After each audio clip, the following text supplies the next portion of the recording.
I bet you thought that the epidermis was the top layer of skin. That's how you're taught, right? In all the beauty colleges and other schools of aesthetics, everybody talks about the epidermis as being the final layer. Well, guess what, folks? It is not. We've got several other layers beyond that. We'll only talk about one today, and that is our microbiome and how important it is to almost everything. Welcome to today's podcast, video podcast. You know, I'm 80 years old, and I hear all these techie explanations of various media type things and presentations, and I've been on the media for a long time, but sometimes I don't know the difference between a podcast, video podcast. I know what streaming means. That means you're all listening to me while I'm talking. So whatever this is, welcome, and we are going to talk about the microbiome. For a long time, I didn't pay much attention to the microbiome of our skin and body as a separate subject. I think all these 56 years with DMK around the world, we were addressing it automatically just through the nature of our treatments and home prescriptives. But the world changes, environmental things change, weather changes, stress levels change, climatic changes, and with all of that comes changes to the human skin and the human body. And nowadays, more than ever, there's an influx of S. aureus all over the planet. That's your bad bacteria, okay, instead of S. epidermis. And so we've had to address that. Now, my business partner, Randy Larson, came to me, I think it was 2 years ago, 3 years ago, 2 years. Time means nothing to someone that's 80. Anyway, he said, we've got to get into probiotic skincare. And I go, what, why? Well, everybody else is doing it. And I go, Randy, those are just creams with dried up yogurt. It has nothing to do with the skin. Probiotic, it's a trend. We've all known, eat probiotic, this and that and the other, drink probiotic, so on. And it is important to the inside, to the gut, but the gut and the skin are two totally different things. And so I reluctantly started research on bacteriology. And when I opened up the door to bacteriology and the people on the planet that were researching it, I had new respect for bacteriologists because it's a whole different field. And yes, the microbiome of the skin and of the body is very complex and has to be paid attention to, particularly in cases of eczema. That's what drew my attention, because we have been treating eczema for a long time, and we get results, but we've never got anything I would consider permanent. We've got good remission, which most people found to be very acceptable, because eczema is it's a pretty rough deal. I mean, big, dry, hard patches, and it hurts to move your arm or other parts of the body or the neck, and women couldn't put makeup on because it would look really crusty and weird. It's not like psoriasis. I actually think eczema has to do with an enzyme missing in your system at some point, but we're still in the process of researching that internally. However, it was suggesting that working with prebiotics, probiotics with the skin, we actually could get rid of eczema. So light bulb went off in my head, and that's when I started diving deep into the subject, and finally we managed, after quite a long time.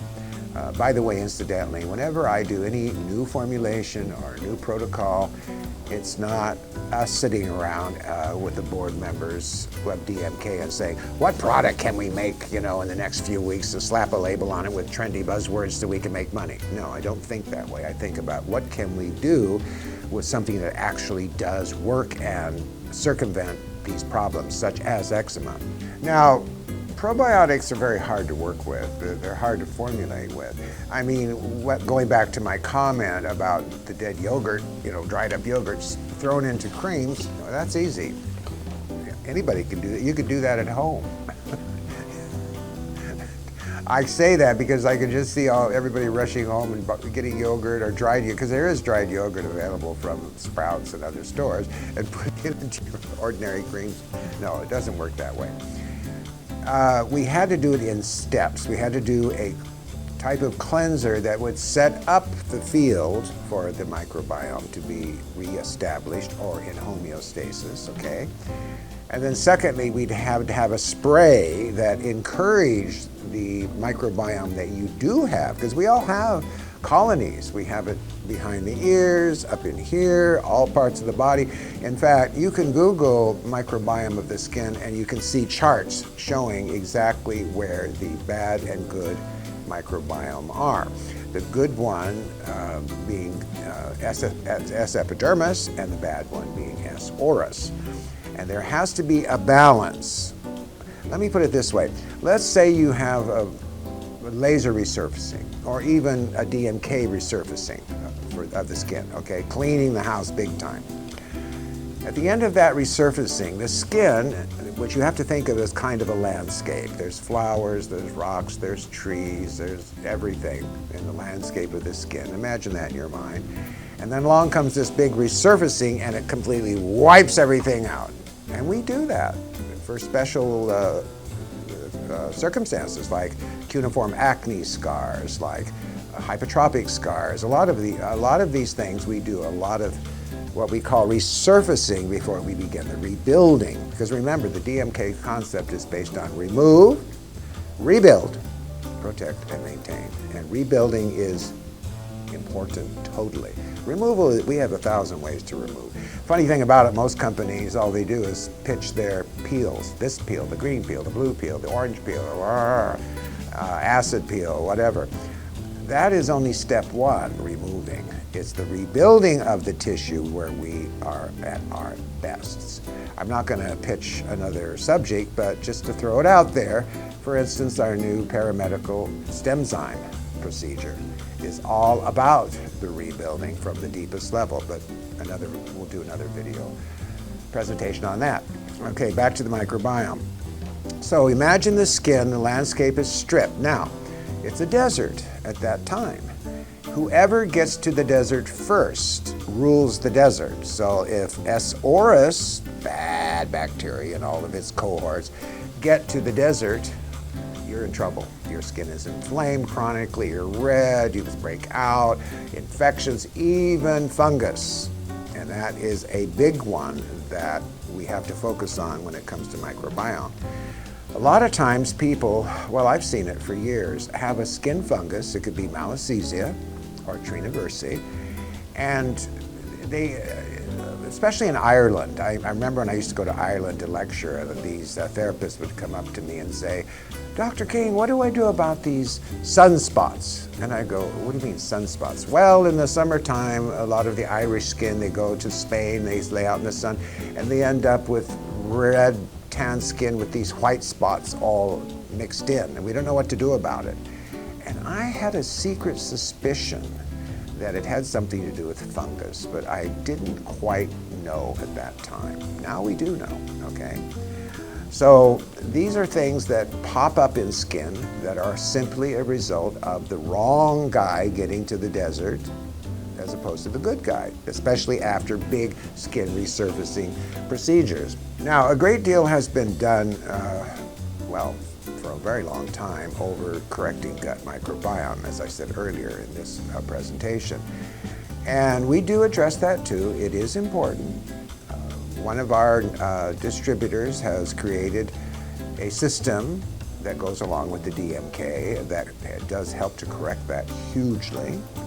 I myself take care of that every single day of my life, and what I eat and how I eat fermented foods, kefir every single morning. I'll do a big smoothie with kefir and all my other little goodies. And so I do pay attention to that. But the correlation between the gut and the skin isn't that common. It's two separate organs completely, or groups of organs. The skin microbiome offers so many different solutions for so many other problems. We had no idea until we started with it. I'll never forget my very first samples. Now, we had to find a source for live spores. If you are offered a skin system from any company that does not have live spores, then it's just dried up yogurt or something else, and it's dead. Dead, dead, dead. Doesn't work. A lot of people just don't seem to grasp that concept. And live spores are a hell of a lot harder to get than you can even imagine. This alone drove me crazy. My business partner and I, Randy Larson, we went to about 3 microbiome conferences that were suddenly popping up all over America. And we had a lot of young Japanese scientists there, German scientists, American scientists, all these millennials were there, all studying the microbiome. And they were all brilliant, but nobody had conclusion, only study. And what does that leave us? And then I noticed in the background at the tables on the auditorium was Procter & Gamble, a few other skin companies, all trying to write notes. And I laughed to myself because, yeah, you can take all this research information from these brilliant young people, and you have to know what to do with it. It's just information, no practical application. And it was my cohort and young Dr. Laconde, whom you've seen with me with other broadcasts and so on, that actually it reaffirmed to me, Danné, if you're going to do a program of products, it has to be living spores. And so we got them finally. Very hard to encapsulate, very hard to keep dormant in the product until it hits the skin, but it worked. So the first step was to prepare the field with a cleanser. We couldn't use our other cleansers. It had to be adaptable to the microbiome. And then a spray that would set up the field so all of the good bacteria and a little tiny bit of the bad could come together and create a homeostasis, in other words, a new microbiome field, which is another layer above the epidermis. And now the skin is in homeostasis. So when we first launched this, everybody got excited, of course. Anything I ever do that's new, everybody gets excited after 56 years of doing things. People are still excited about my very, very, very first formula that had nothing to do with skin. It was called BioFreeze, and it's still to this day the top-selling topical analgesic in the world. I just feel weird because I'll go all over the world and I look in stores and there it is, everywhere, selling. I shouldn't have sold it out all those years ago, but I put that money into DMK, so here we are. But so the object of mentioning this is I have a habit of creating things, and I don't know how I do it, that everybody gets excited and they buy at first.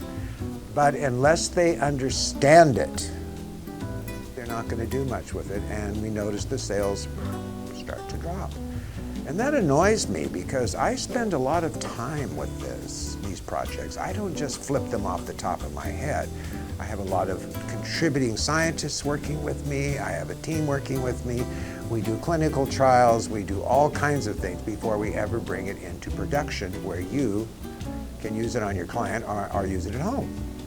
So our very first samples of the Enbioment System, as we called it, were sent overseas for clinical trials. And then normally we conduct the rest of the trials here at home, and then it goes through all the testing, independent lab testing, and we even do what we call RIPT, R-I-P-T testing, which is allergy testing. Now that's not legally enforceable. The FDA does not require RIPT, but we decide we're going to be on the safe side. We're going to see if there's any potential allergies at all. If there is, that means we have to adjust our formula or application. We are that careful, and it's paid off over the years because we don't want, in all these years, and total 56 from, when I say 56, it's my whole career, about 40 DMK, which used to be called Danné, by the way, in the beginning. I think we've had 4 that I know about big allergy reactions. That's a pretty damn good reputation, I must say. Let's talk briefly about allergies because it could tie into this microbiome. A real allergy is there's something in your system that is chemically reactive to something you're putting on yourself. Sometimes it's just food, sometimes it's a complete reaction. And what usually happens is the eyes swell like a frog. You want to itch everything like, you could even shortness of breath and sometimes pass out. Those are severe allergies. Most people, when they go, oh, I'm allergic to that, or I'm allergic to that, it's for 2 reasons. Number 1, you may be born with very long ganglia, attached from the underlying dermis to the epidermis. There's some children that are. They're very sensitive to every little thing. These are the people that when we're kids running around, everybody's running around in sweaters and it's snowing, but they're running around in t-shirts and saying, I'm hot. They feel every little thing, and that is true. Other children, and sometimes it's rare, are born with very short ganglia or nerve endings, and they're the ones that have to be trained from childhood not to put their hands on a hot stove. There are rare cases where they won't feel it, and they'll burn their hands, and this is true. You can look it up. But they're just people that aren't sensitive to very much at all. And then there are people who are not used to a certain treatment, or not used to a certain sensation from a treatment and a product. And so they will react, because we're actually, when we're doing these treatments professionally, we're cleaning house. We're getting all the crap out, all the way from the bottom part of the epidermis on up. We're creating chemical ions within the skin, enzymatic messages to the cells to wake up, wake up, wake up, let's get going. And so they think they're having an allergy attack. They're not. It's just a reaction to that treatment. Keep going and it all settles out, and once homeostasis, key word, is there, the skin starts to feel younger, look younger, they feel wonderful, they feel real, because the burden of cuticles off and all the other things corrected. And that's the same with the microbiome. Now, when we sent the first 3-step test overseas to Australia, to Debbie Dixon, she does some of our, not all of them, because we do most of our clinical trials here, but she does some of our special things, because she and I are very close over the years.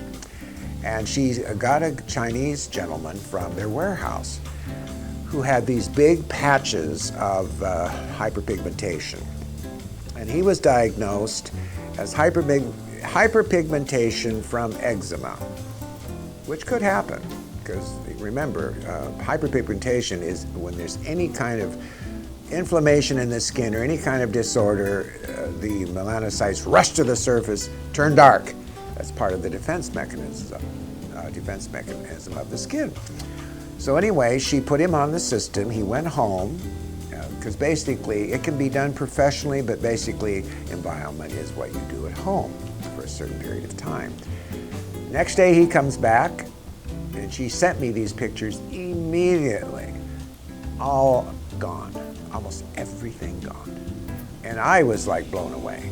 And the pictures are shown right here next to me.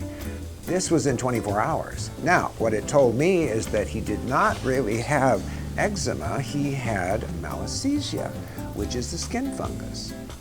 And we know that the Enbioment can address both malassezia and trina bursae, both skin funguses. You can look them up. And they often cause and manifest hyperpigmentation. They also manifest those white sunspots that I was talking about earlier. So all of those things start to disappear quickly.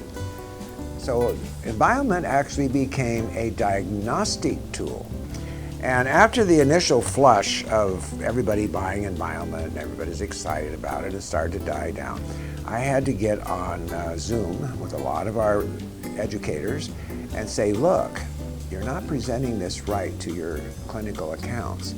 Not only can they correct the microbiome of people suffering from eczema and all these other things, or even ordinary people, because we need that adjusted every once in a while. I do the Enbioment once a month, for a week. But they can use it as a diagnostic tool to put on a client laying on the treatment trolley first, and then look and see what's gone and what's not gone and what's going on. Sometimes they save themselves a lot of time. Imagine that Chinese gentleman, going along with eczema skin with resulting hyperpigmentation, going to a DMK clinic, and they went along with that dermatology diagnostic, and they were doing treatment after treatment after treatment. It would take them weeks and weeks. Of course, they'd be making money, but it'd be out of his pocket. And in reality, he had a skin fungus, and in one day. So you see what a good diagnostic tool it can be, in addition to everything else. So to conclude this dissertation, number one, yes, keeping the microbiome, the skin and body, is important and vital, especially in today's time. But never be fooled by a product that does not have live spores. That is the secret of everything. Now, I'm sure after I do a few of these and our people around the world start reiterating this, I'm sure some companies will say, hey, we better pay attention to what they're doing, and I'm sure we'll end up with some pretty good competition, and that's fine, you know. DMK is not all about products, ever. It never was, even when I started all those years ago. Products are just tools. It's about concept. You know, you can have a full kit of tools, the best in the world, gold and tungsten, you know, implements, whatever, and if you don't have a concept on how to use them, they're not that valuable, they're just tools. So we don't focus on products, we focus on concept. This concept was how do we maintain that extra layer above the epidermis, the microbiome, and what do we have to do to achieve that? And we have done it. It wasn't easy, but we have done it. As far as the dead stuff, forget it. Just say, I'm sorry, you know, I'm not saying rush out and buy DMK and Enbioment System. I am saying don't put anything on your face that's dead. We'll be coming back to you in a very short period of time for another, am I calling this right, video podcast? What does Danné say? Oh, where's my logo? Okay, I'll just quickly reiterate on that. I started out with What Does Danné Say quite some time ago, before I had this expert camera crew and a social media and marketing people. And we were just doing it in our old building years ago, off the cuff, and it was fun. We did all kinds. One time I dressed up like a president, and we had the presidential podium with the seal, except it was DMK.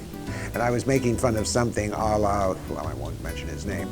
Another time I just jumped up and had someone shoot a video of me explaining the difference between alkaline wash, RP, retinoids, and acid peels, because everybody was confused. They didn't know when to use alkaline, they didn't know when to do RP, they didn't know when to do anything.